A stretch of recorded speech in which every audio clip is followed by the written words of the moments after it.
এবার বেরিয়ে এলো ঢাকা বিশ্ববিদ্যালয়ের নির্মম নির্যাতনে প্রাণ হারানো সেই তোফাজ্জল হোসেনের বিস্তারিত পরিচয়। জানা যায় তার বাড়ি বরগুনার পাথরঘাটা উপজেলায়, কিন্তু এই দুনিয়াতে তার আপন বলে কেউই ছিলেন না। পরিবারের সবাইকে হারিয়ে একাই বেঁচে ছিলেন তোফাজ্জল। তিনি ঢাকা বিশ্ববিদ্যালয়ের শিক্ষার্থী বা ছাত্রলীগ কোনো নেতাও ছিলেন না, তবে পাথরঘাটা উপজেলার কাঁঠালতলী ইউনিয়নের একসময়ের ছাত্রলীগ সভাপতি ছিলেন এই তোফাজ্জল। তিনি পড়াশোনা করেছেন পাথরঘাটা কলেজে, কিন্তু দুর্ভাগ্য তার জীবন থেকে সবকিছু কেড়ে নিয়েছে। পরিবারের সবাইকে হারিয়ে মৃত্যুর আগ পর্যন্ত দুমুঠো ভাতের জন্য ভবঘুরের মতো পথে পথে ঘুরেছেন এই যুবক। কিন্তু ভাগ্যের কি নির্মম পরিহাস, শেষ পর্যন্ত তাকে নির্মমভাবে মরতে হলো। স্থানীয়দের কাছে অত্যন্ত সজ্জন পরিচ্ছন্ন বিনয় হিসেবে পরিচিত ছিলেন তোফাজ্জল, কিন্তু হঠাৎ করেই তার পরিবারে নেমে আসে একের পর এক স্বজন হারানোর বেদনা। 8 বছর আগে সড়ক দুর্ঘটনায় প্রাণ হারান তার বাবা। এরপর স্থানীয় এক মেয়ের সঙ্গে প্রেমের সম্পর্কে বিচ্ছেদ হওয়াতে কিছুটা ভারসাম্যহীন হয়ে পড়েন এই তোফাজ্জল।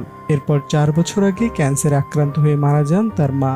এই মা হারানোর শোকে আরো মানসিক সমস্যা বেড়ে যায় তোফাজ্জলের। এরপর তোফাজ্জলকে সুস্থ করতে চিকিৎসার উদ্যোগ নেন তারই মায়ের পেটের আপন বড় ভাই, এক পুলিশ কর্মকর্তা। তবে সেই ভাইও লিভার ক্যান্সারে আক্রান্ত হয়ে মারা যান। এভাবেই একে একে মা, বাবা, ভাই বোন সহ সবাইকে হারিয়ে তোফাজ্জল একাই পৃথিবীতে বেঁচে ছিলেন।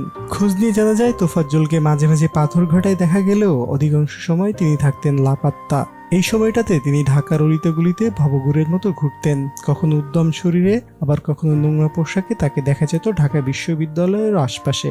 দুমুঠো ভাতের জন্য মানসিক ভারসাম্যহীন মানুষটি ঘুরতেন এই শহরের দ্বারে দ্বারে, যা তাকে শেষ পর্যন্ত মৃত্যুর দুয়ারে নিয়ে গেছে। এমন করুণ মৃত্যু আর কারো না হোক। আমার কষ্ট, হৃদয়ের একটা ব্যথা যে আজকের আওয়ামী লীগ, ছাত্রলীগ, গভর্নমেন্ট ক্ষমতায় থাকা বড় আমার চাকরি বেড়ে, আমার আব্বা আম্মা নাই। এই আক্ষেপ বিগত দিনে তার বিভিন্ন বক্তব্যে উঠে এসেছে। মারছে, তারপর আবার ভাত খাওয়াইছে, এরপর আবার মারছে, আবার খাওয়াইছে। তো এটা কোন ইসে আছে?